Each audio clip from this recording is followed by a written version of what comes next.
네, 지난 일요일 취임 3주년 연설에서 문재인 대통령이 한국판 뉴딜을 국가 프로젝트로 실시하겠다라고 이야기를 했습니다. 이후에 여당과 또 여러 언론들도 여기에 맞장구를 치고 있는데요.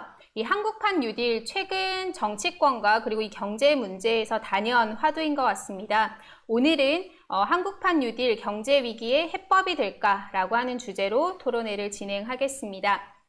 오늘의 발제자를 여러분들에게 먼저 소개해 드리겠습니다. 노동자연대 신문에서 경제 관련 기사를 써오고 있는 강동훈 기자입니다. 박수로 환영하겠습니다. 네, 저는 오늘 토론회 사회자 노동자연대 회원 김지윤입니다. 네, 오늘 토론회는요, 발제자의 발표를 먼저 듣고 참가하신 여러분들의 질문과 의견으로 채워가는 토론을 이어서 진행하는 방식으로 진행할 예정입니다. 누구나 실시간 채팅창과 전화를 이용해서 발언과 또 질문을 하실 수 있으니까요, 많은 여러분들이 또 활발하게 참가해 주시기를 진심으로 기대하겠습니다. 특히 전화 발언은요, 발제를 듣고 계신 와중에도 신청하실 수 있으니까요, 편안하게 전화 발언도 신청해 주시면 좋겠습니다. 네, 그럼 먼저 강동훈 기자의 발제를 청해 듣도록 하겠습니다. 네, 지금 코로나19가 확산되면서 이 경제 위기 상황이 계속되고 있고 오히려 더 이제 심화하고 있습니다. 네. 그래서 지금 한국 경제뿐만 아니라 세계 경제가 굉장히 커다란 타격을 받고 있고, 그래서 이제 1930년대 대불황 이후에 최악의 위기에 지금 직면해 있다라고 하는 얘기가 더 이상 빈말이 아닌 것 같은데요. 예를 들면은 미국에서도 그 4월 달에 실업자가 한 2,300만 명이 더 늘어났다고 합니다. 네. 그래서 1,600만 명이 더 늘어났다고 합니다. 그래서 2,300만 명이 됐다고 하는데요. 네. 이럴 정도로 이제 실업률이 급증을 하고 있고, 이런 상황은 이제 1930년대 이후로 최대라고 하니까 그 위기의 이제 상황을 알 수 있는 것 같습니다. 네. 그래서 한국의 경제 상황도 이제 점점 더 어려워지고 있는데요. 제가 지난달에 한번 이 온라인 강연 때 한국 경제의 어려운 상황에 대해서 간략하게, 얘기를 하고 같이 토론을 한 적이 있었는데, 이 4월달 경제 상황이 점점 더 또 마찬가지로 어려워지고 있는 것 같습니다.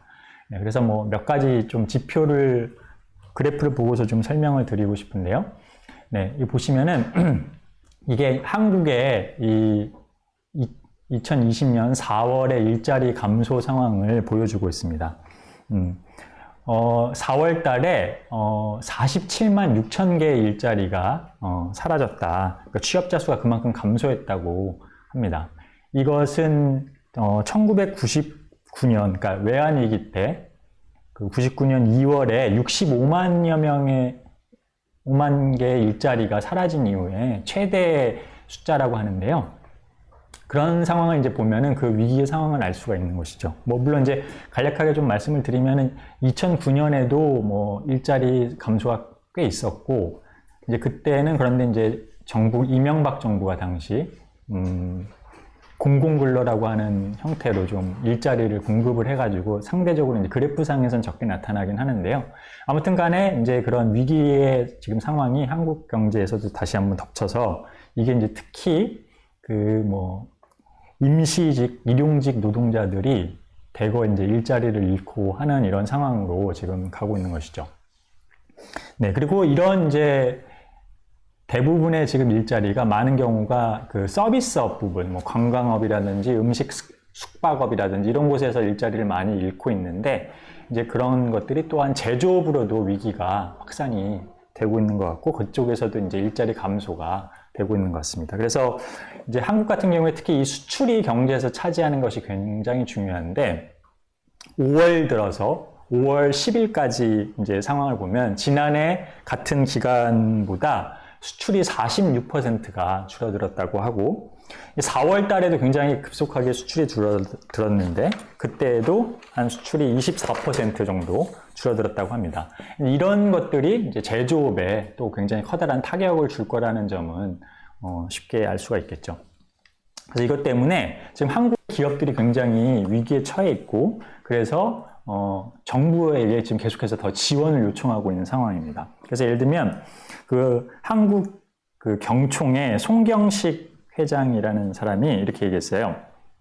지금 국내 기업에서 이 해외 공장까지 가동이 중단되고 있는 상황을 고려를 하면 이 정부의 유동성 지원이 굉장히 충분한 정도로 이루어져야 한다면서 다시 한번 그 정부에게 그 자금을 지원해 달라고 요청을 했습니다. 예, 지금까지 정부가 이 대기업 쪽에 한 40조 원의 그 자금을 지원하겠다고 했는데 그것도 부족하기 때문에 더 많은 이제 자금을 지원해 달라고 요청을 한 것이죠.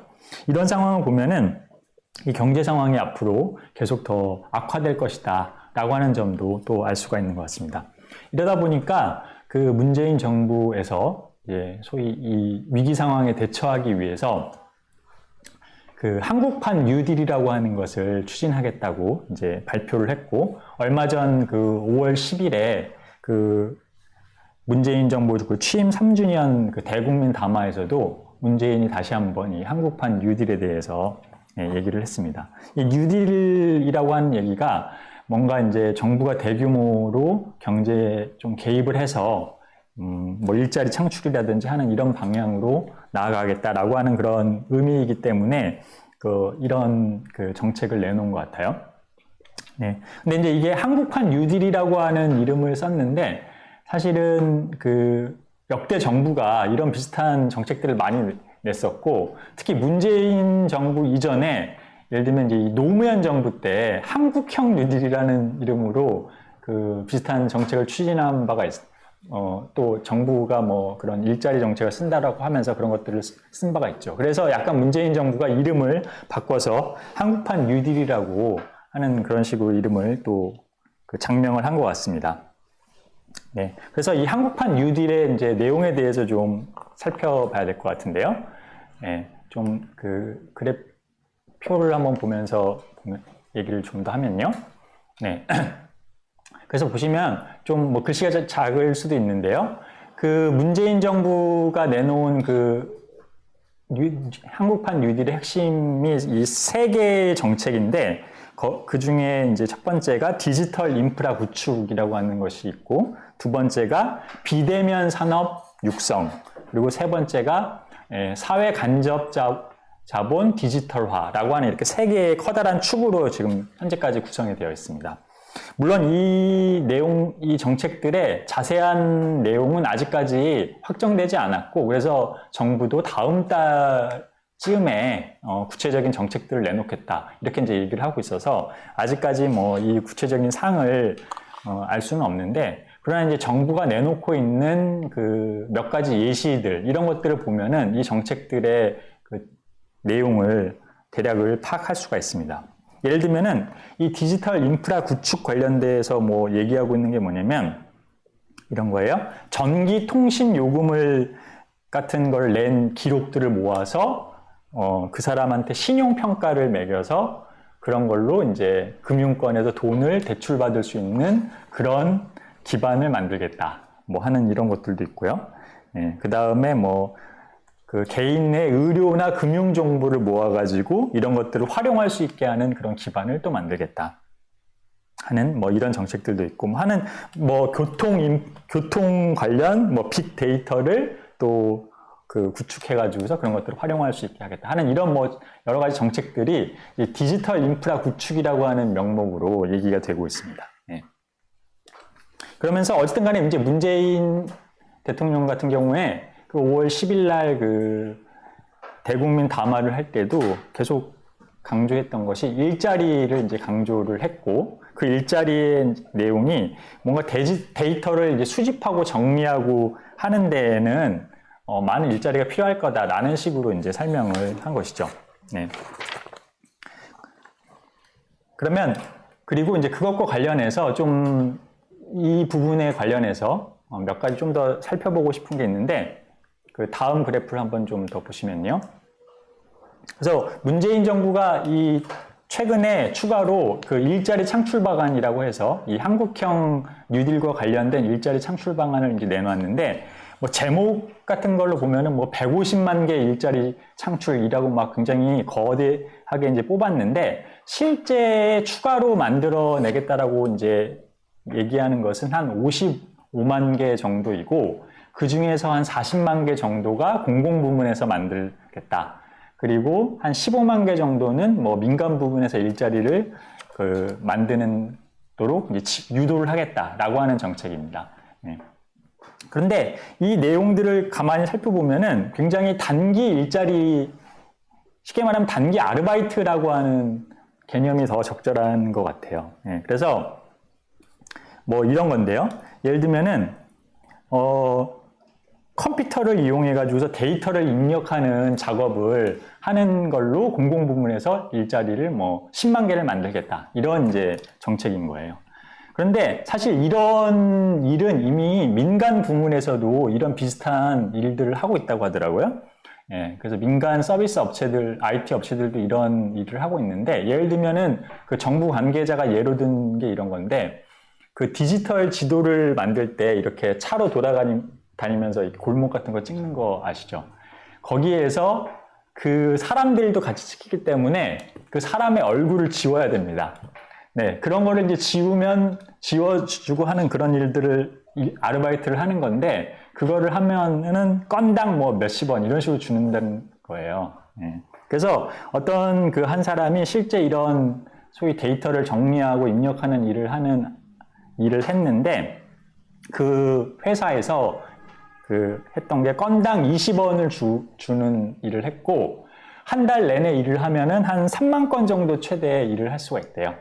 그러니까 그걸 열심히 하게 되면 한 60만 원 정도의 그 돈을 벌 수 있는 그런 아르바이트라는 거죠. 이런 식의 이제 소위 말하는 데이터를 입력하고 그런 걸 정리하는 이런 일을 정부가 이제 공급을 하겠다라고 이제 얘기를 하고 있는 거죠. 그래서 누군가가 이런 정책에 대해서 이런 댓글을 달았다고 하는데, 이게 이제 소위 4차 산업혁명 시대에 그 인형 눈알 붙이기 아르바이트라고 이제 그렇게 얘기를 했다고 하는데, 예, 그럴 정도로 이렇게 이제 사실은 저질 일자리를 대규모로 만들어내는 그런 이제 정책들입니다. 그리고 이제 뭐 나머지 뭐 정부에서 얘기하는 취약계층 공공 일자리라는 거는 우리가 아주 전형적으로 잘 알고 뭐 많이 들어보셨는 그런 이전 정부들에서도 많이 했던 공공 뭐 근로 비슷한 그런 정책들입니다. 그래서 뭐 산불이 나는지 그걸 감시하는 그런 일들, 뭐 그다음에 전통시장 같은 데를 청소하는 일, 뭐 이런 일들을 얘기하는 거예요. 그러니까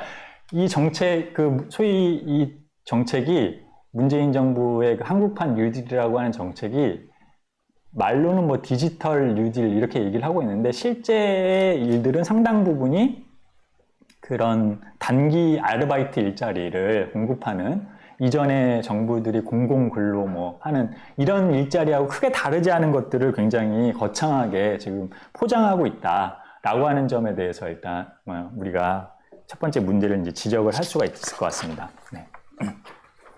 그리고 뭐 또 이제 더 추가로 넘어가기 전에 문재인 정부가 이제 또 한 가지 얘기하고 있는 것은 그 SOC 산업을 뭐 디지털화 한다라고 하는 정책을 내놨어요. 이게 이제 사실은 저도 잘 이게 상이 떠오르지가 않고 대부분의 사람들도 상이 잘 떠오르지가 않는 것 같은데, 뭐 노후한 도로와 철도를 보수한다라고 이제 얘기를 하고 있는데, 스마트 기술로. 네. 도대체 뭔지는 지금 사람들이 궁금해하고 있고, 정부가 도대체 무슨 방안을 내놓을 것인가라는 점에 대해서 상당히 궁금해하고 있는데, 이게 그 이전에 다른 정부들이 흔히 취했던 무슨 토목 사업과 얼마나 큰 차이가 있을 것인가 하는 점에 대해서도 사실은 의구심이 많이 드는 상황인 것이죠. 예. 그래서 일단은 이 문재인 정부가 거창하게 내놓은 이 한국판 뉴딜이 이전 정부들의 어떤 단기 아르바이트 일자리 공급 정책과 얼마나 커다란 차이가 있을 것이냐 하는 점에 대해서 많은 사람들이 이제 회의감을 가지고 있다, 이렇게 얘기를 할 수가 있을 것 같고요. 예. 그리고 이 소위 한국판 뉴딜에 이제 또 좀 더 추가로 우리가 살펴봐야 할 부분은 비대면 산업을 육성하겠다라는 것을 강조를 하고 있습니다. 그러니까 그러니까 이게 이제 뭐 의료라든지 교육 부분에서 비대면 산업을 이제 강조하겠다. 그리고 이제 최근에 이 코로나19 확산에 대응해서 이런 것들을 육성하겠다라고 이제 얘기를 하고 있는데, 바로 이런 정책에 대해서 많은 사람들이 이게 그러니까 원격 의료를 하겠다라는 거네 라는 얘기가 바로 이제 나왔던 거죠. 그리고 실제로 이 정부가 뻔뻔하게도 이걸 별로 감추지도 않는데, 청와대나 정부 내에서는 벌써 이 원격 의료라고 하는 거에 대해서 우리가 예전에는 굉장히 문제가 많다고 생각했는데 상황을 보니 이게 그렇게 나쁜 것만은 아니다라고 하면서 이런 정책을 다시 추진해야 한다는 얘기를 공공연하게 하고 있죠. 네. 물론 이제 민주당 내에서는 일부 반발이 있어서 이게 아직 확정적인 것은 아닌데, 그러나 이들이 말을 뭐 원격 의료라는 말을 굳이 피한다고 하더라도 실제 내용 자체는 뭐 비대면 뭐 진료 뭐 이런 식으로 뭐 말을 바꾼다고 하더라도 그것이 이전에 그 정부들이 추진해왔고 그 사실은 굉장히 뭐 우리나라의 거대 IT 기업이라든지 아니면은 병원 자본이라든지 이런 것들 쪽에서 요구해 온 원격 의료를 추진하려고 하는 것이다 라고 하는 점에 대해서는 많은 사람들이 그런 문제점들을 지적을 하고 있는 것 같습니다. 그러다 보니까 이런 이제 전반적으로 문재인 정부의 소위 한국판 뉴딜의 상황에 대해서 이제 사람들이 그 내용을 까보고서는 그런 이제 비판들이 많이 나오는 거죠. 그래서 실제로 이제 이 뭐 문재인 정부의 지지 세력이라고 하는 곳들 내에서도 이것에 대한 비판이 많이 나왔는데, 예를 들면은 더불어시민당 공동 대표를 지냈던 그 건국대 최백은 교수라는 분이 있는데요. 이분이 그렇게 얘기했어요. 이 내용을 들여다보면은 결국엔 혁신성장을 재포장한 거다라고 이제 얘기를 하고 있습니다. 제가 생각했을 때 굉장히 정확한 지적이라고 생각이 듭니다. 그리고 이 혁신성장이라고 하는 게 뭐냐면, 여러분들이 좀 기억을 돌이켜보시면 아시겠지만, 이 문재인 정부가 무슨 포용적 경제 이렇게 얘기하면서 뭐 소득주도 성장 뭐 이런 정책들을 얘기하는 한편에 신자유주의 정책들을 뭔가 추진하고 그런 것들을 포장하는 데서 혁신성장이란 말을 그 단어를 취해 왔었죠. 그리고 이 혁신성장이라는 말을 문재인 정부가 처음 사용했을 때 많은 사람들이 과연 그것이 박근혜 정부의 창조경제와 얼마나 차이가 있느냐, 결국 창조경제와의 재판 아니냐라는 이제 사실 굉장히 올바른 지적을 했었습니다.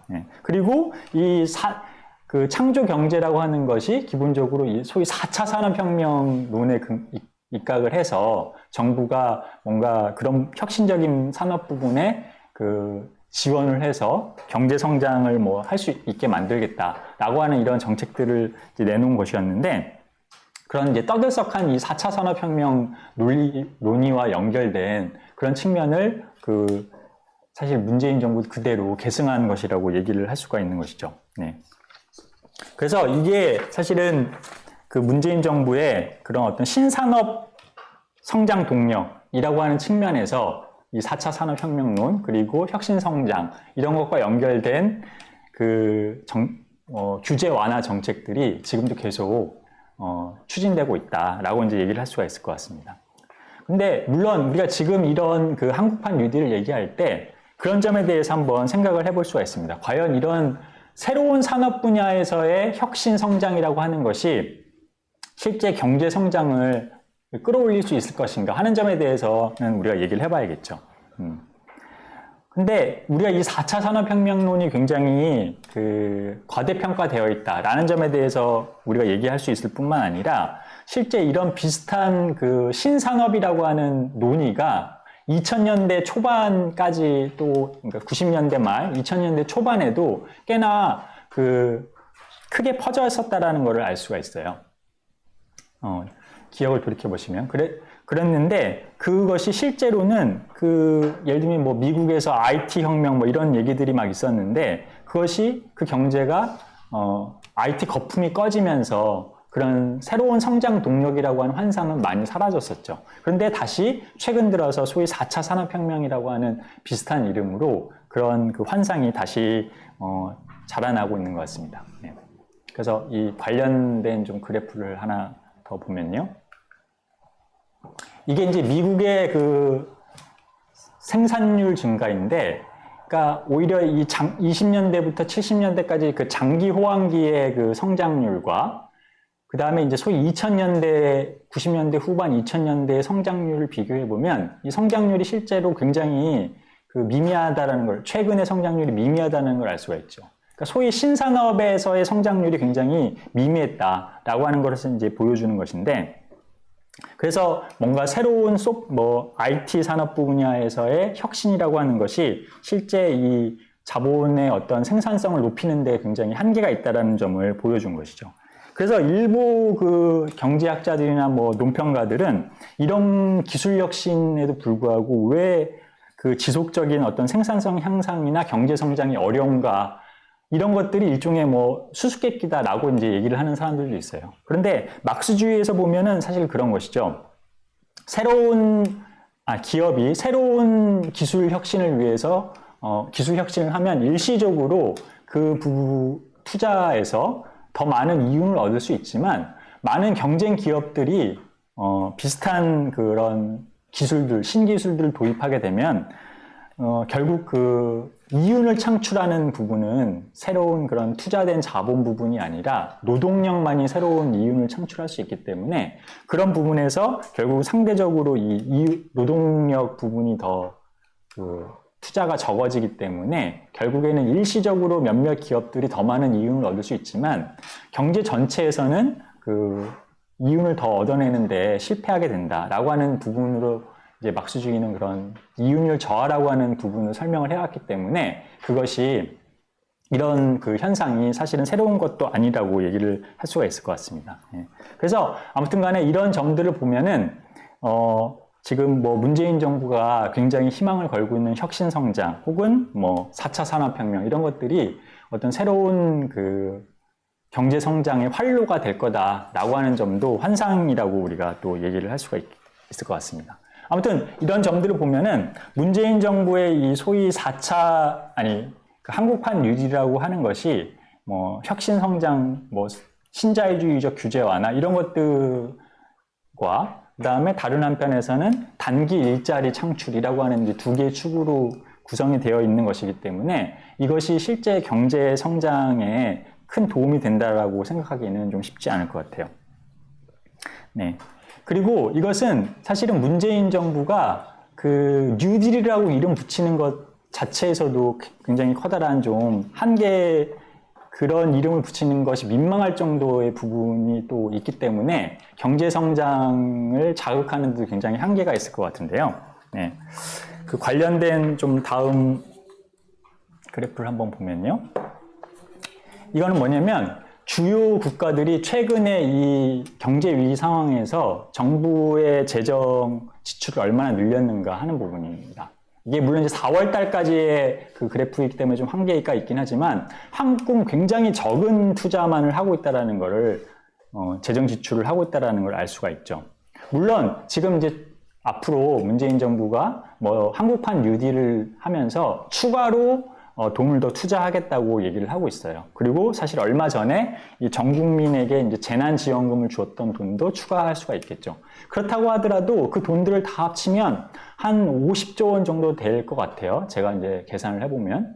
그러면 이거는 그래봤자 한국 GDP의 한 2.5% 정도 되는 수준일 것 같습니다. 그러니까 저 그래프를 해서 비교해 보더라도 굉장히 낮은 수준이라는 걸 알 수가 있죠. 그리고 사실 이런 정도 수준은 예전 이명박 정부가 2008년, 9년 때 그 추경으로 돈을 또 그때도 굉장히 쏟아부은 적이 있었는데 그때 투자했던 돈이 한 28조 정도였어요.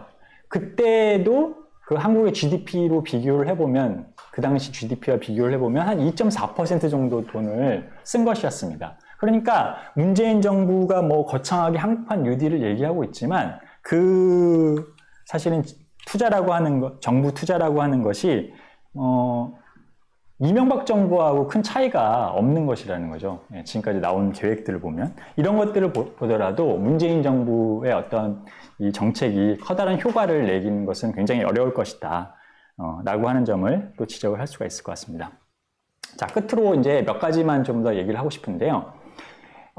이렇게 이제 사실은 문재인 정부 지지자들 내에서도 이 한국판 뉴딜에 대한 비판이 이제 제기가 되니까 몇 가지 이제 이걸 좀 더 포장하기 위한 얘기들을 꺼내고 있어요. 그래서 그러더니 최근에는 문재인 정부 내에서도 그린 뉴딜 정책을 좀 우리도 도입을 해야 된다라는 얘기들을 했고, 문재인 스스로가 그런 얘기를 해서 뭐 정부 그 강요들한테 그 정책을 추가로 보고를 해라라고 이제 시켰다고 합니다. 그래서 이제 뭐 강요들 내에서 이런 정책들에 대한 이제 얘기들이 나오고 있는데, 근데 예를 들어서 이것에 보도한 내용에서 보면은 그 김현미 국토부 장관이 가장 이것에 적극적이었다고 하는데요. 그 사람이 얘기하는 게 뭐였냐면 이런 거예요. 낙후된 산단이나 교통 인프라를 새롭게 그 그린 친환경적으로 이렇게 재개발하는 것, 이런 것들을 이 사람들이 다시 그린 뉴딜이라고 또 지칭을 하면서 이런 것에 굉장히 열의를 보였다고 합니다. 예.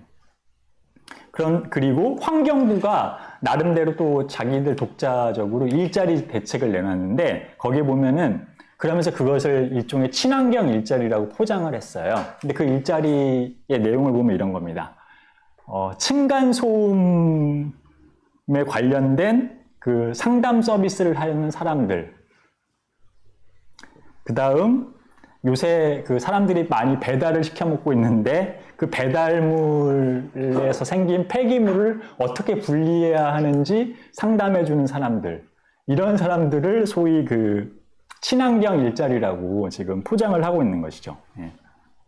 물론 우리가 그린 뉴딜이라고 하는 정책들, 이 진보 진영에서 내놓고 있는 그린 뉴딜 정책에 대해서 여러 가지 한계들이나 문제점들에 대해서 얘기를 할 수가 있어요. 그러나 어쨌든 간에 이들의 정책은 기본적으로 뭐 석탄이라든지 이런 그 화석연료 사용을 줄이고, 그리고 이제 친환경 일자리를 대규모로 만들자라고 하는 좋은 취지가 있는데, 문재인 정부는 이 용어는 채용을 하면서도 실제 내용은 사실 별 볼 일 없는 단기 아르바이트 일자리나 그런 SOC 산업에 대한 투자, 이런 것들을 또 그린 뉴딜로 포장을 하고 있다. 쉽게 말하면 말장난을 또 하려고 한다라고 하는 점에 대해서 일단은 얘기를 할 수가 있을 것 같습니다. 그리고 또 한 가지는 이런 거죠.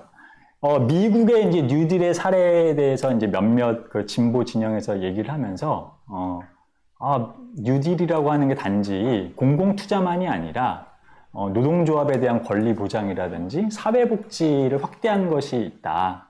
그런 점이 결합되지 않는다면 뉴딜이라고 하기가 어렵다라는 이제 얘기들이 있었습니다. 그러니까 이 문재인 정부가 계속해서 이 말을 꺼내고 있는 게 뭐냐면 전국민 고용보호라고 하는 것에 대해서 얘기를 하면서 그거를 계속 운을 띄우면서 뭔가 복지 확대에 새로운 장을 열 것인 것처럼 얘기를 하고 있는 것이죠. 근데 막상 최근에 그 20대 국회, 이제 얼마 남지 않은 20대 국회에서 그 고용보험 관련된 이제 법안이 통과가 됐는데, 거기서 보면은 그동안 이 진보 진영에서 요구해 왔던 뭐 특수고용 노동자들에 대한 뭐 200만이 넘는 그 특수고용 노동자들을 포함하는 것은 쏙 빠지고, 사실은 뭐 소위 예술인이라고 하는 사람들의 일자리만 그게 한 5만 개 정도 된다고 하더라고요. 그것만 이제 포함을 시키면서 엄청나게 생색을 낸 거예요. 그러니까 이제 이 사례를 보듯이 그린 뉴딜이라고 하는 용어를 채용했지만 그 알맹이는 쏙 빠졌고, 그 다음에 이 고용 뭐 보험 확대라고 하는 것을 계속 화두로 던지고는 있지만 실제 그것은 없는 이런 이제 상황들을 보면은 문재인 정부가 실제 추진하고 있는 정책의 방향은 뭔가 규제 완화와 같은 신자유주의 정책을 쓰면서 뭔가 진보 진영의 일부를 이 정책, 그 자신들을 지지하는 쪽으로 묶어두기 위해서 그린 뉴딜이라든지 그 다음에 뭐 고용보험이라고 하는 말만 지금 꺼내고 있는 상황이 아닌가 하는, 이런 것이 지금 문재인 정부의 한국판 뉴딜의 실체가 아닌가라는 생각이 들고, 이런 것들로는 사실은 뭐 사람들의 삶이나 일자리를 보호하는 것은 고사하고 이 정부가 이 생각하는 어떤 경제 성장을 하는 데에서도 사실 굉장히 미흡한 정책이 아닐까 싶습니다. 네, 마치겠습니다. 네, 제가 여러분을 대신해서 박수를 좀 쳐드리도록 하겠습니다. 네, 발제자의 발제가 끝이 났고요. 이제 실시간 채팅방을 여러분들이 이용하실 수 있습니다. 활발한 참여로 토론회를 빛내주시기를 부탁드립니다. 그리고 아까 제가 처음에 말씀드린 대로요. 전화 발언도 신청하실 수 있거든요. 어떻게 신청하실 수 있는지는 아래 창에 자세하게 나와 있으니까 참고하시면 될 것 같습니다. 여러분들의 질문과 의견을 좀 기다리는 동안에요. 제가 발제자에게 먼저 몇 가지 질문을 드리고 참가자 여러분들의 토론으로 이어가겠습니다. 먼저 아까 강동훈 기자가 이 한국 국가의 재정 지출 규모가 매우 작다라고 하는 부분을 지적을 해 주셨는데요. 이것이 이제 미국 같은 선진국 그 정부들이 경제 상황이 심각한 상황에서 돈을 푸는 것과는 좀 대조적이다 이렇게 보이고 있습니다. 근데 이런 어떤 한국 정부의 대응을 두고서 논쟁도 벌어지고 있는데요. 지금 한국의 기재부 같은 이 경제 관료들이 재정 건전성 유지 이것을 강조하고 있는 반면에 이 유명한 경제학자죠 장홍하준 교수가 이 한국 국가 부채가 다른 선진국에 비해서 양호한 편이다. 그러니 더 많은 돈을 고용 유지나 또 소득 보전에 쓸 수가 있다. 이렇게 또 주장을 하고 있습니다. 그래서 이런 좀 논쟁을 어떻게 봐야 할지 하는 것과요. 같은 맥락에서 이 경제 관료들의 주장이 만약에 맞는 것이라면 이 경제 위기 상황에서 투쟁하는 것에 안 좋은 영향을 미치는 것 아니냐 하는 좀 질문을 두 가지를 이어서 드리도록 하겠습니다. 네. 일단은 한국의 국가 부채가 상대적으로 다른 예를 들어서 OECD 국가들에 비해서 낮은 것은 사실입니다. 한 GDP 대비해서 국가 부채가 한 40% 정도라고 하니까요. 다른 OECD 국가들은 대략 100%를 좀 넘는 정도로 알고 있는데요. 그런 점들을 이제 생각을 하자면 상대적으로 한국 정부가 좀 더 이 국가 재정을 투여할 여력이 있는 것은 사실이라고 얘기를 할 수가 있겠죠. 예, 그런 점에서 굉장히 보수적으로 굴고 있는 재정 기획재정부 관료들 이런 사람들에 대해서 우리가 비판적으로 분명히 얘기할 수 있고 우파들도 이런 점들을 굉장히 지지를 하고 있는데 그런 것들에 대해서 우리가 반대를 해야 되겠죠.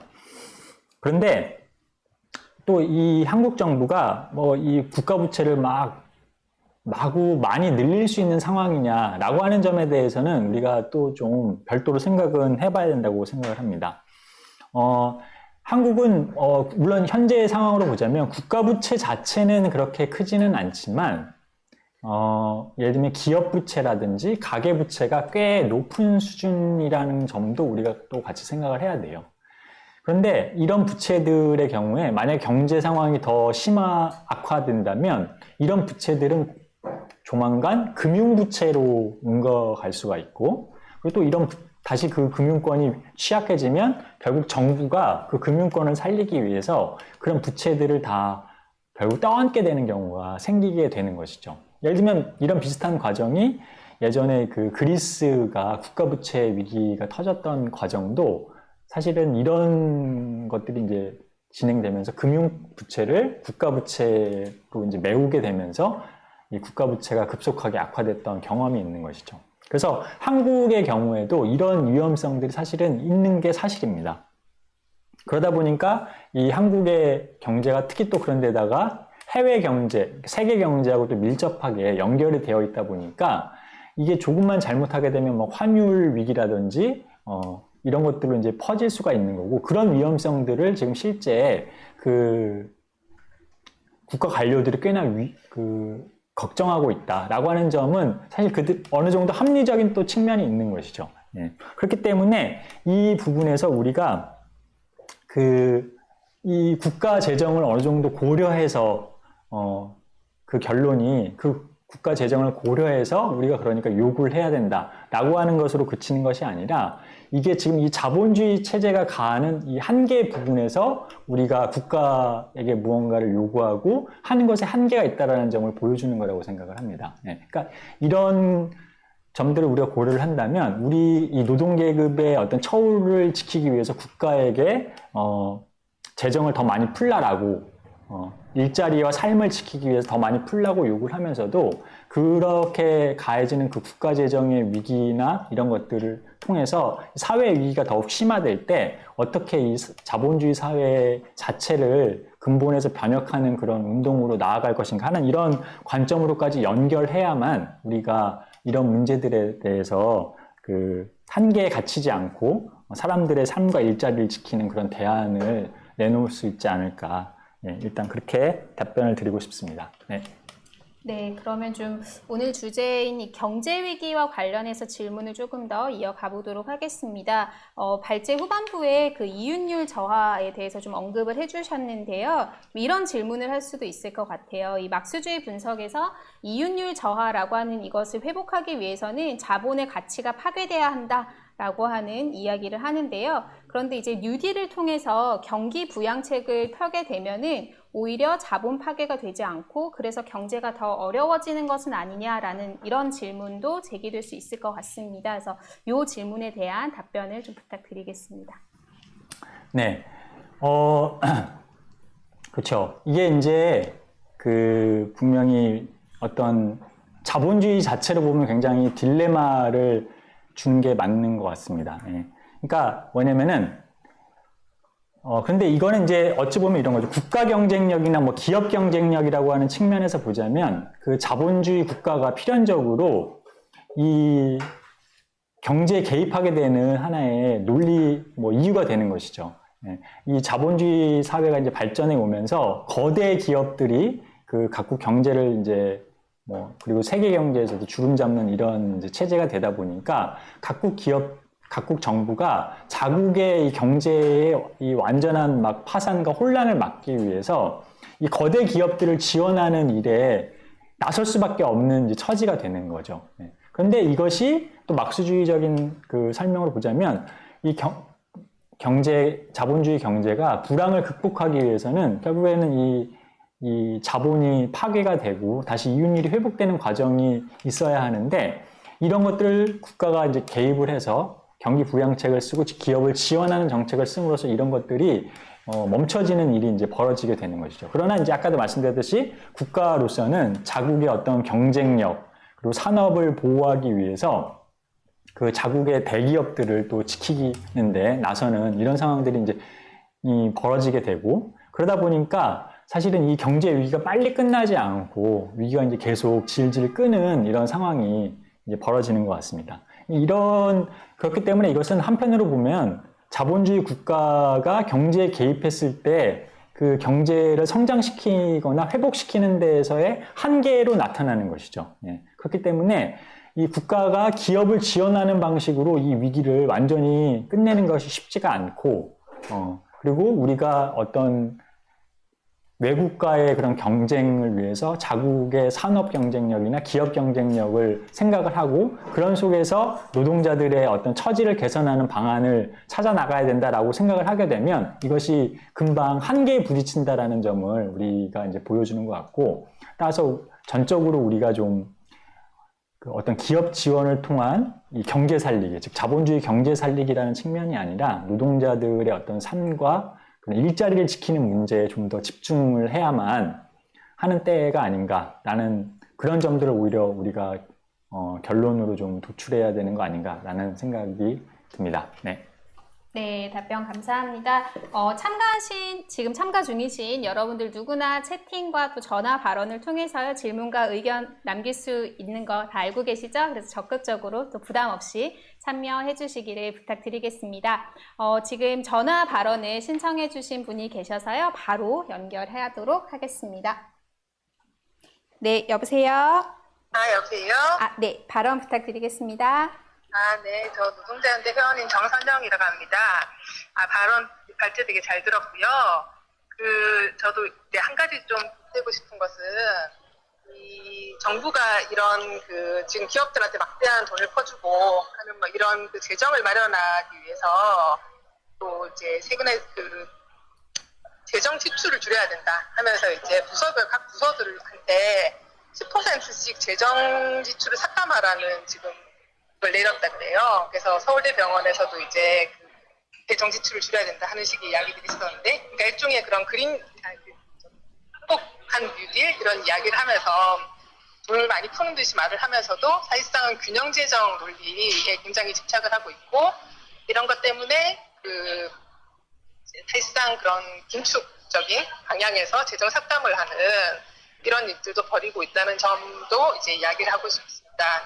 그리고 다른 하나는 이제 그린 뉴딜과 관련해서 이제 강동원 동지가 이제 정부에 대한 토로를 해주셨는데 저도 좀 듣고 싶은 게 실제로 이게 포퓰리즘적인 제스처라는 게 굉장히 뻔하다는 생각이 드는데요. 왜냐하면 최근에 정부가 규제 완화 같은 거를 막 많이 정책을 발표했는데 그 내용을 보더라도 단지 개인정보 규제 같은 거 완화뿐만 아니라 환경 규제도 막 완화를 해서 예를 들어 이제 낙동강 유역에서 그런 있는 구미공단에서 환경 규제를 완화를 하겠다고 했어요. 그러면은 사실상 낙동강 근부를 먹는 부산 경남이나 대구 경북 사람들이 굉장히 더 이제 위험해지는 건데 이런 식의 규제 완화나 또 산을 개발한다는 식의 규제 완화들도 하겠다고 했거든요. 이런 식의 사실상 반환경 정책들을 지금 규제 완화를 이름으로 쓰고 있으면서 녹색 그린 뉴딜이라는 이제 이런 이름을 거는 것 자체가 굉장히 위선이다는 생각이 들고 이명박이 4대강 산업을 녹색 마치 환경 산업인 것처럼 마련되게 말이 안 된다는 생각이 들고 그리고 이제 진보 진영 쪽에서는 사실 이런 식의 어떤 정부식 하는 식의 그런 정책이 아니라 실제로 그런 환경 지금 변화를 막기 위해서 탄소 배출을 줄이고 친환경 이제 재생에너지 투자 등을 확실히 확고하게 늘리고 그런 방향의 이제 그린 뉴딜을 제출한 바가 있습니다. 그리고 여기는 지지할 만한 정책들이 꽤나 많았죠. 그러니까 대규모 투자를 해서 친환경 투자를 해서 일자리를 대폭 늘려라 하는 식의 방향이었는데요. 네, 또 이런 진보 진영의 방향 중에서도 좀 난점이 있었던 것은 그린 뉴딜 정책이라고 하는 것이 이런 친환경과 일자리를 위한 사업뿐만 아니라 다른 한편에서 자본주의 경제 성장도 이제 불러올 수 있다 하는 식의 그런 주장들도 함께했다는 점에서 난점이 있었다는 생각이 듭니다. 그러니까 이런 게 하나의 정부와 이런 또 이제 자본주의 체제의 안정을 위해서 타협을 할 여지를 열어두는 그런 효과를 낼 수 있다는 생각이 드는데요. 하지만 경제 성장이라고 하는 걸 추구한다는 전제를 받아들이다 보면 결국에는 이윤 추구를 해야 된다는 논리를 받아들일 수밖에 없고 이런 것은 환경과 또 사람들이 일자리 문제와는 대립할 수밖에 없다고 생각을 합니다. 그래서 이제 그런 자본주의 내재 성장이 아니라 지금 자본주의 체제의 근본적인 경제 위기, 모순에서 비롯해서 경제 위기가 벌어지고 있는데 자본주의 내 성장이 아니라 자본주의 체제의 변혁을 추구하면서 이제 그런 일자리와 기후 변화를 저지르기 위해서도 아래로부터 노동자 투쟁을 전진시켜 나가는 것이 굉장히 중요할 거라고 생각을 합니다. 네, 발언 감사합니다. 네, 발언으로 기여해 주셔서 감사합니다. 저희가 이 전화 발언 듣는 동안에요, 채팅방을 통해서 들어온 질문이 있어서 여러분들에게도 소개를 해드리도록 하겠습니다. 제가 소개해드리는 이 질문들은요, 연사에게 중간 답변을 저희가 요청을 드릴 수도 있고요. 또 연사에게는 정리 발언 시간이 또 마련이 되어 있습니다. 이 시간을 통해서도 답변 드릴 수 있다는 점을 안내해 드리도록 하겠습니다. 두 가지 질문을 여러분들에게 소개해 드리려고 하는데요. 먼저 박충범님께서 이런 질문을 해주셨어요. 연사가 한국판 뉴딜을 이야기하면서 그것의 예로 들어주신 것들이 대부분 비제조업 부문입니다. 왜 그런 것인지 궁금합니다. 라는 질문을 해주셨고요. 이시연님의 질문 바로 소개하겠습니다. 문재인 대통령이 예전에 소득주도 성장론을 강조했었는데 요즘은 그 말을 잘 안 하는 이유가 무엇일까요? 이 소득주도 성장론이 별 성공을 거두지 못해서 그런 것인가요? 소득주도 성장론과 한국판 뉴딜과 유사성이 있나요? 라고 하는 이 두 가지 질문을 해주셨습니다. 저희가 지금 소개해드린 이 질문들에 대해서요, 여러분들의 의견도 남겨주실 수 있습니다. 또 전화 발언에서도 이런 질문에 대한 자신의 의견을 말씀해 주실 수도 있으니까요, 활발하게 토론에 참여해 주시길 부탁드리겠습니다. 그러면 혹시 강동훈 기자가 제가 지금 소개해드린 두 가지 질문에 대해서 간단하게 좀 짚고 넘어가 주실까요? 네. 네. 첫 번째는 첫 번째로 질문하신 것은 이제 비제조업 부분에서의 대책이 아니냐라고 이제 얘기를 하셨는데, 꼭 그런 건 아닐 것 같습니다. 왜냐면은 그 소위 뭐 5G 뭐 통신망을 더 늘린다라고 하는 것도 이제 정부 그 뉴딜 정책의 일부로 있는 것 같고, 그 다음에 뭐 예를 들면 원격 의료 같은 그런 소위 뭐 비대면 의료라든지 교육을 더 늘린다라고 한다면은 이런 부분도 사실은 그런 제품이 필요할 테니까 그것에 맞는 그런 것들을 어느 정도는 함축하고 있는 정책, 그런 부분들을 지원하는 정책이라고도 이제 얘기를 할 수가 있는 것이겠죠. 그렇기 때문에 이게 이제 전적으로 무슨 서비스업 부분에 관련된 것만은 아닐 것이다라고 하는 점을 일단은 좀 먼저 말씀을 드리고 싶고요.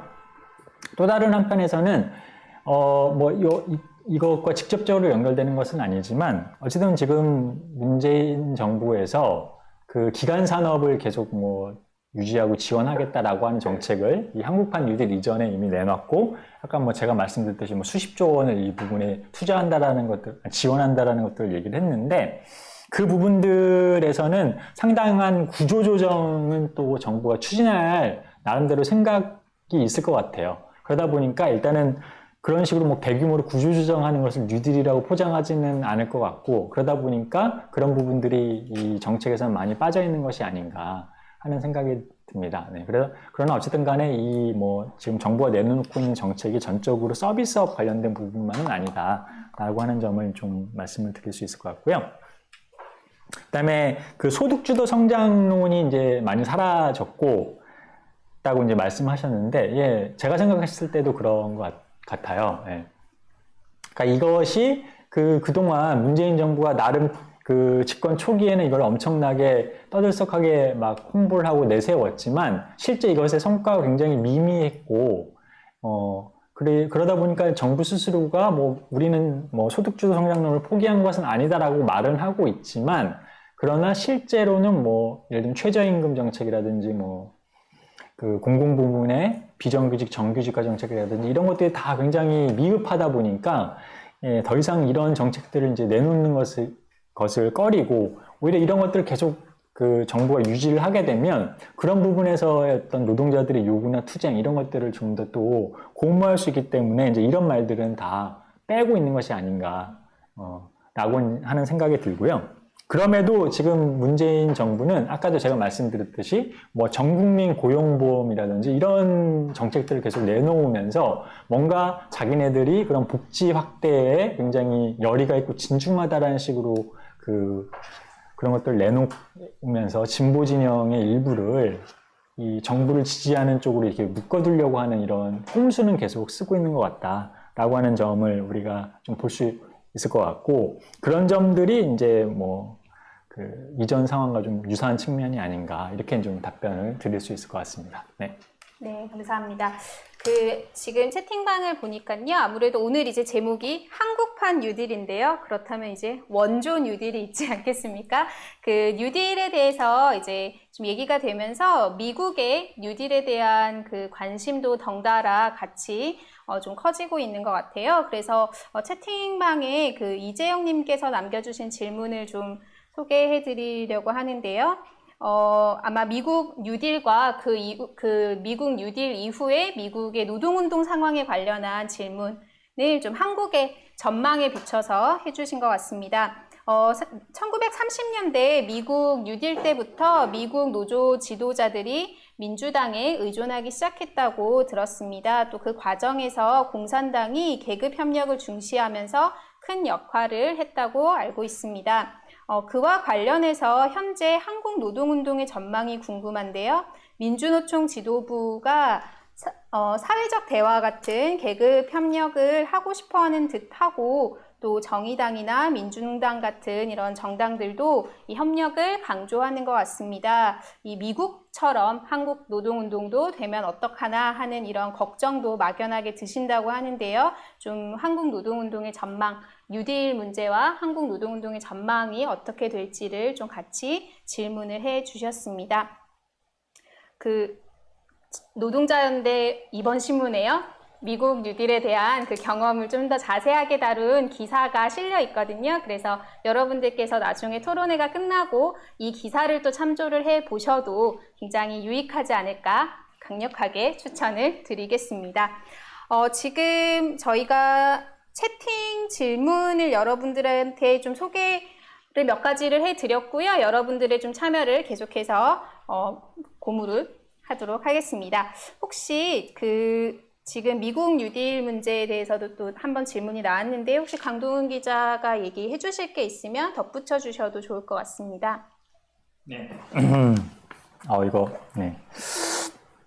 그러니까 좀 미국의 상황에 대해서 이렇게 약간 압축적으로 질문하신 거에 대해서 제가 지금 더 여기서 길게 얘기할 것은 아닌 것 같고요. 네.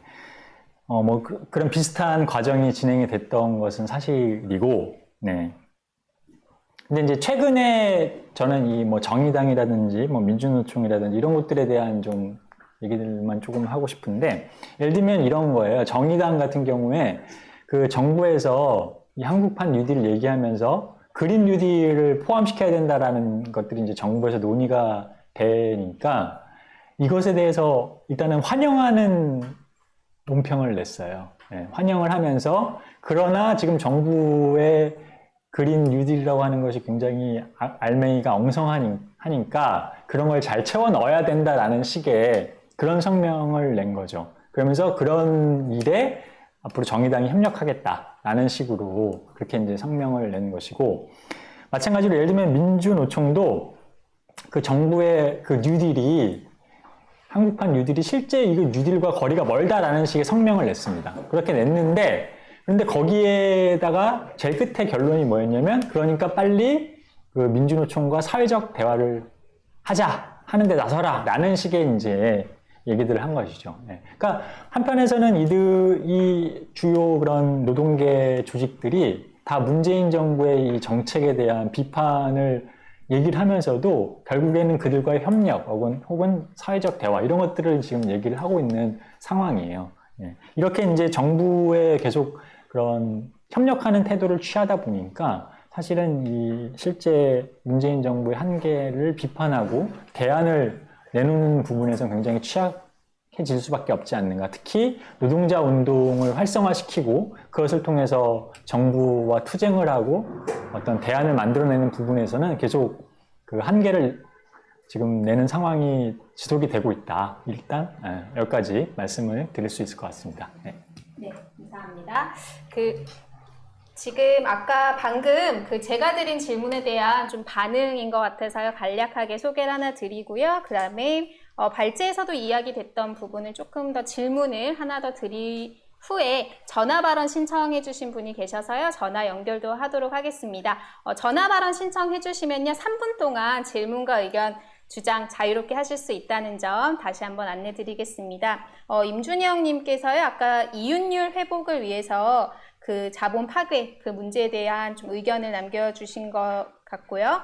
이윤율을 회복하기 위해서 일부 자본이 파산하도록 놔두기에는 규모가 너무 커져서 자국 경제에 미칠 파장은 또 걱정스럽고 그냥 놔두자니 이윤율 회복이 안 되고 이런 딜레마가 자본주의에서 있는 것 같습니다. 라고 하는 것이고요. 그래서 이런 방향에서 자본주의가 나아갈 수 있는 방향이 다른 나라의 자본을 파괴하는 것, 즉 보호무역 혹은 또 전쟁으로 나아가는 것 아닌가 하는 생각이 든다는 의견을 남겨주셨고요. 김은영님께서 아까 이제 저희가 노무현 정부의 한국형 뉴딜에 대한 이야기가 잠깐 나왔는데요. 이와 관련한 질문을 남겨주셨습니다. 2004년 노무현 정부 때 한국형 뉴딜을 추진했었는데 현재 문재인 정부가 추진하는 것과 맥락 배경 내용에서 공통점과 차이점이 있을까요? 라는 질문 남겨주셨습니다. 네, 그러면 신청해주신 전화 발언 바로 이어 듣겠습니다. 네, 뭔가 기술적인 오류가 생긴 것 같네요. 저희가 좀 바로 실시간으로 전화 발언 신청을 받고 또 진행을 하다 보니까요. 약간 매끄럽지 않게 이어지고 있다는 점 좀 양해를 참가자 여러분들한테 구하겠습니다. 네, 그럼 진짜로 전화 발언 연결하겠습니다. 네, 여보세요? 여보세요? 예, 발언 부탁드립니다.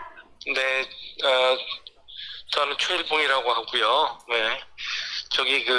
아까 1930년대 미국 노동운동, 그리고 미국 민주당, 그리고 그 뉴딜에 관한 관계에 대해서 이재영 님이란 분이 채팅에다 질문을 하셨는데, 그리고 우리 신문에도 이정구 씨께서 쓴 게 있는데요. 일단 그걸 미국만의 문제로 좀 보면 안 된다고 저는 생각하고요. 왜냐면 당시에 전 세계적인 첫째 공황 불황, 대불황도 전 세계적인 현상이었고, 그 다음에 각국의 공산당이 자국의 지배기급하고 또는 자국 지배기급의 일부하고 동맹을 하는 그런 전략, 인민전선 전략을 취했었던 것도 미국만의 현상이 아니라 세계적인 그런 현상이었고요. 그 다음에 거기서 미국의 경우에는 뉴딜이라고 하는 것이 명분은 됐었지만 뉴딜이 아니었다 해도 기본적으로 인민전선 전략이라고 하는 것은 소련을 지키기 위해서 자국 지배기급 가운데서 평화를 사랑하는 부분하고는 동맹을 한다. 자유주의적인 부분하고 동맹을 한다. 이것이었기 때문에 그게 뉴딜이 주요한 이유는 아니었다는 거예요. 소련을 지킨다라고 하는 것, 소련을 지키기 위해서 문제는 이제 소련을 지키는 건 더 넘어서 가지고 소련을 지키기 위해서 계급 협력을 하고, 그리고 그래서 계급 투쟁을 어느 수준, 그저 노동조합 투쟁 수준에서만 하는 것, 그거 이상을 하지 않는 것, 그렇게 자제하는 것, 혁명적으로 나아갈 수도 있었던 그런 상황들이 있었는데, 프랑스와 스페인에서 그랬었죠. 그런데 그런 투쟁들은 해서는 안 되고 혁명적인 수준에 못 미치는 수준의 투쟁만 해야 한다는 것. 그런 게 바로 인민전선 전략의 문제점이었던 것이죠. 그리고 그 다음에 이제 또 하나 살펴봐야 할 것은 뉴딜이라고 하는 것은 기본적으로 효과를 내지 못했습니다. 1930년대의 대불황, 미국에서는 전 세계적인 그런 대불황을 끝냈었던 것은 오히려 제2차 세계대전이었던 것이에요. 2차 세계대전, 전쟁, 세계적인 대전쟁이 끝냈었는데, 바로 인민전선 전략이 2차 세계대전 때 특히 더 아주 강력하게 작용을 했는데, 바로 미국 등 연합국하고 각국 공산당이 동맹을 맺고 소련을 지킨다. 명분은 물론 파시즘인 독일과 이탈리아의 히틀러와 무솔리니를 패퇴시킨다라고 하는 명분하에서 했는데요. 바로 그런 상황 때문에 미국의 노동운동도 민주당에다 계속 예속됐었던 거고, 그다음에 전쟁이 끝난 다음에는 다시 공산당은 곧 얼마 안 있어가지고 탄압당하는 처지들로 내몰렸습니다. 미국이든 다른 나라에서든. 그러나 그때의 상황에서는 이미 굉장히 사기가 저하됐었고, 공산당 자신도 굉장히 사기가 저하됐었고, 무엇보다 이제 경제가 2차 세계대전 이후로 한 25년, 30년 가까이 경제가 계속 확장됐기 때문에 그런 상황에서 그들이 극복을 할 수 있는, 회복을 할 수 있는 데는 한계가 있었고, 그들의 정치도 문제가 있었던 것이죠. 바로 이런 이 전반적인 정치와 경제와 이런 전략적인 문제, 그리고 스탈린주의 오류, 이런 문제 속에서 보는 것이 마치 단지 뉴딜하고만 연결을 시킨다던가, 단지 미국 민주당하고만 연결을 시킨다던가, 단지 노동조합 관료의 문제로만 축소를 한다던가 하는 것은 그다지 정확한 것이라고 말하기는 부분적이기만 한 거라고 말할 수 있겠죠. 이상입니다. 네, 발언 감사합니다. 네, 앞서서 좀 진행됐던 질문과 또 의견에 대해서 발언으로 또 기여를 해주셨습니다. 감사드리고요. 네, 그러면은 조금 더 토론을 이어가 보도록 하겠습니다. 제가 아까 이제 처음에 청중 토론이 시작할 때 몇 가지 질문을 좀 소개를 해드리고, 또 사회자 질문으로 또 몇 가지 답변을 듣기도 했었는데요. 경제위기 해법이라고 하는 주제와 관련을 해서 좀 하나 더 질문을 드리고요. 일단은 그린 뉴딜에 대해서 좀 이야기를 질문을 드리고 싶어요. 이 그린 뉴딜에 오늘 뉴스를 보니까 이제 다시 또 그린 뉴딜 이야기가 정부 쪽에서도 이야기가 되고 있던데요. 이 사실 그 기후위기라고 하는 문제랑 떼놓고 이 그린 뉴딜이라는 이야기를 할 수는 없을 것 같습니다. 그래서 이 그린 뉴딜로 이 기후위기 극복과 또 경제를 살린다 라고 하는 이 두 가지 토끼를 잡겠다라는 이야기를 하는데요. 이것이 과연 가능한 어떤 주장이라고 봐야 할지 이것에 대한 좀 질문을 드리도록 하겠습니다.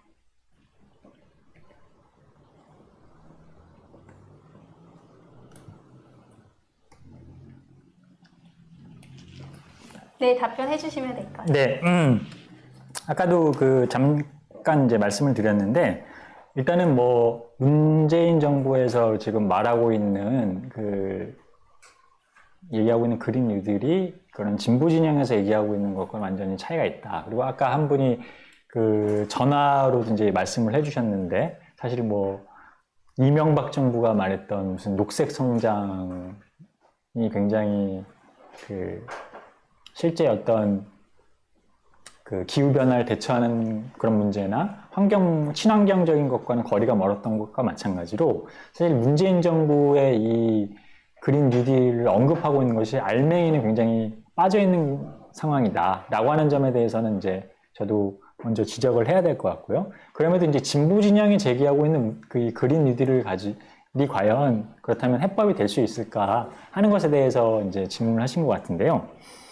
물론 이제 아까 말씀드렸듯이 이 탄소 배출을 줄이고 그다음에 어떤 친환경적인 그런 에너지로 전환을 하는 부분에 더 많은 국가가 투자를 해서 일자리를 만들자라고 하는 이 취지 자체가 분명히 공감할 부분이 있다고 저는 생각이 듭니다. 그런데 이런 것이 이제 이 현재 자본주의 체제에서 이것이 추진됐을 때 낳는 가장 커다란 문제는 이게 소위 말하는 국가 경쟁력이나 기업 경쟁력들을 약화시킬 수가 있다는 거예요.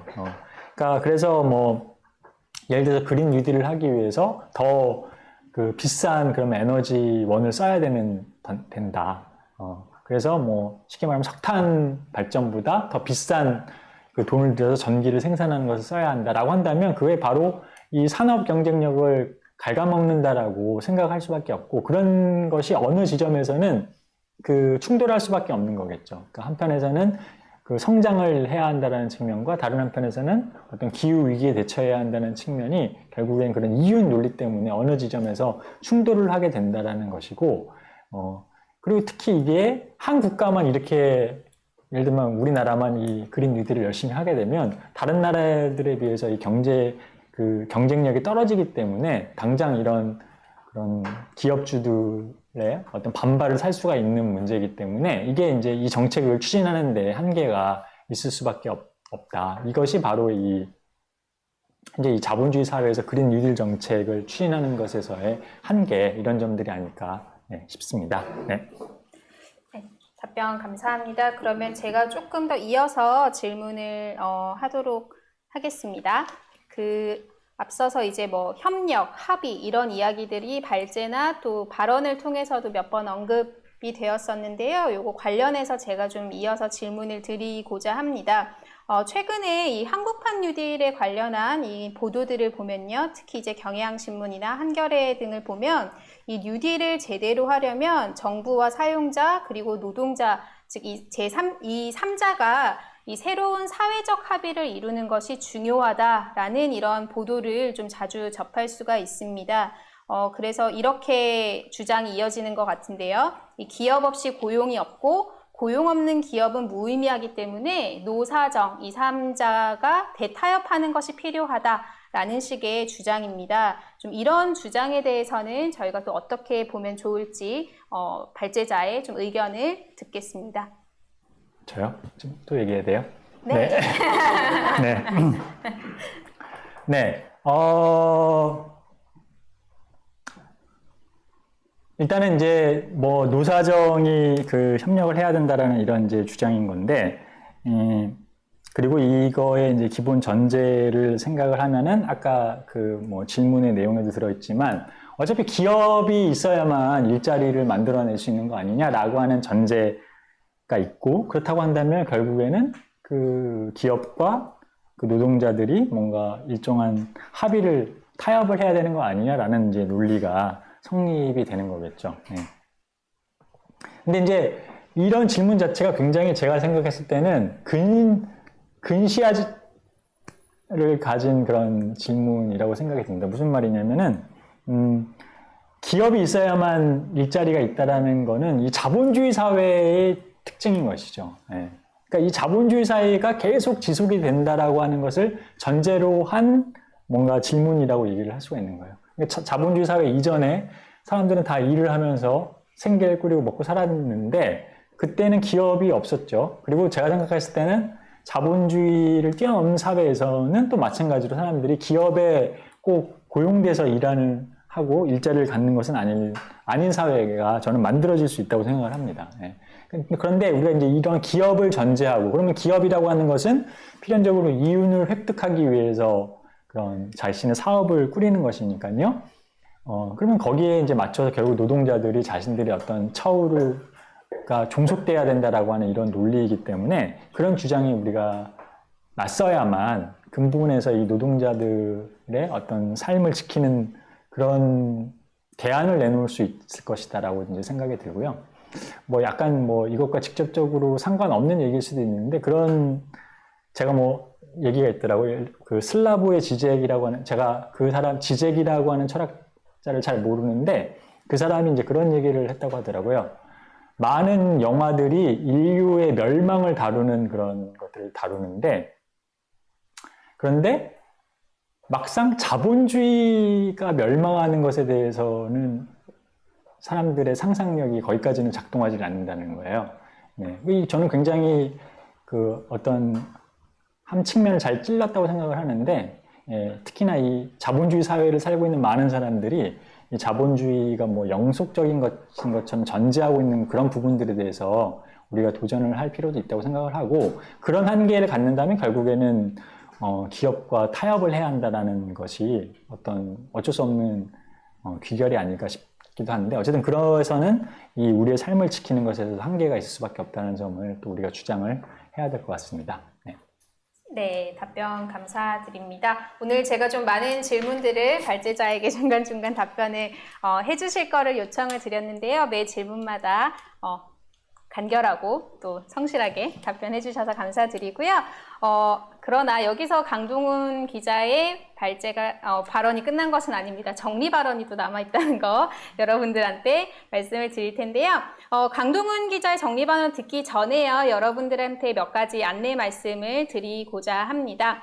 우선 청중토론 시간에 여러 가지 질문과 의견 또 전화 발언으로 기여해 주신 분들께 감사 인사를 먼저 전하겠습니다.